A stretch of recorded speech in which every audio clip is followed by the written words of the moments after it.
तो आइए दोस्तों, इस सेशन में हम एक फॉर्मूला लगाना सीखते हैं। तो किस प्रकार से हम ये फॉर्मूला या फंक्शन लगाएंगे, आप ध्यान से देखिएगा। दो तरीके हम देखने वाले हैं।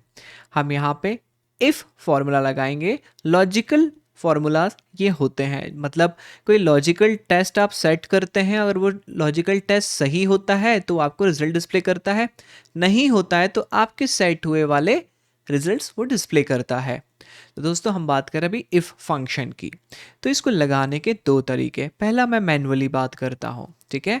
तो हम फॉर्मूला क्या लगाने वाले, पहले उसकी बात करते हैं। ये आपको दो वैल्यूज़ दी गई है, वैल्यू 1, वैल्यू वैल्यू 2। ऑलराइट, यहाँ पे 10 और 12 यहाँ पे दिया हुआ है, और यहाँ पे हम रिजल्ट्स डिस्प्ले करेंगे। हम क्या करते हैं, अगर 10 बराबर, अगर ये सेल बराबर ये होगा तो हम यहाँ पे डिस्प्ले कराएंगे इक्वल, और अगर नहीं होगा तो हम यहाँ पे डिस्प्ले कराएंगे नॉट इक्वल।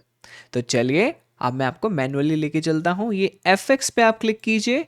fx पे क्लिक करने के बाद यहाँ पे आप कैटेगरी देख सकते हैं फॉर्मूलाज की, ठीक है। ये फॉर्मूलाज की कैटेगरी है। हम यहाँ पे लॉजिकल कैटेगरी सिलेक्ट करते हैं, उसमें इफ़ फंक्शन हम सिलेक्ट करते हैं। ओके, अब दोस्तों लॉजिकल टेस्ट क्या लगाना है हमको। लॉजिकल टेस्ट क्या लगाना है कि दो सेल आपस में अगर बराबर होते हैं, वो लॉजिकल टेस्ट लगाना। तो आप यहाँ पे क्लिक करेंगे तो आपको रिडायरेक्ट करेगा वो। आप वो सेल पे क्लिक कीजिए। अब यहाँ पे इक्वल्स टू दबाएं। अब दूसरे सेल पे क्लिक करें। अब वापस यहाँ पे क्लिक करें। वैल्यू अगर ट्रू होती है वैल्यू तो आप लिखिए इक्वल, ठीक है। यहाँ पे आप अपने हिसाब से दे सकते हैं, ये मैं एक एग्जाम्पल के जरिए आपको बता रहा हूँ। और नहीं होती तो आप लिखिए नॉट इक्वल।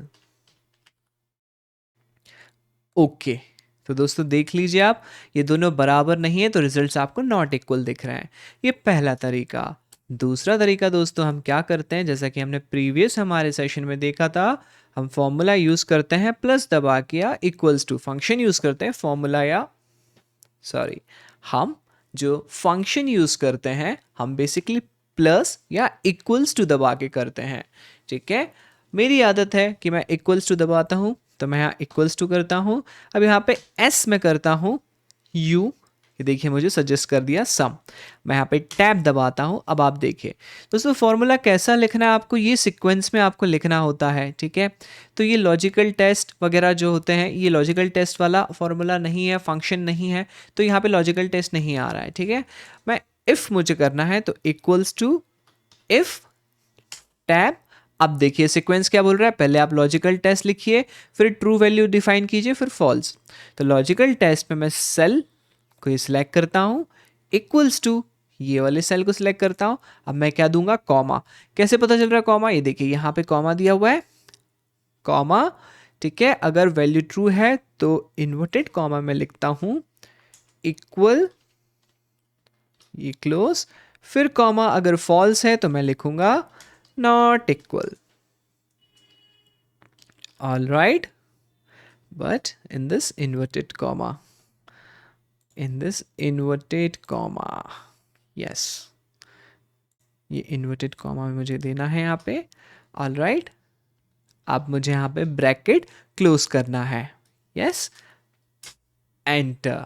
तो दोस्तों देखिए, आपने दो तरीके हैं फॉर्मूला लगाने के। एक तो मैं यहाँ पे जाके दे सकता हूँ, और यहाँ पे यहाँ इक्वल्स टू या प्लस दबा के मैं इफ फॉर्मूला, लॉजिकल टेस्ट वाला फॉर्मूला ऐसे उपयोग में ला सकता हूँ।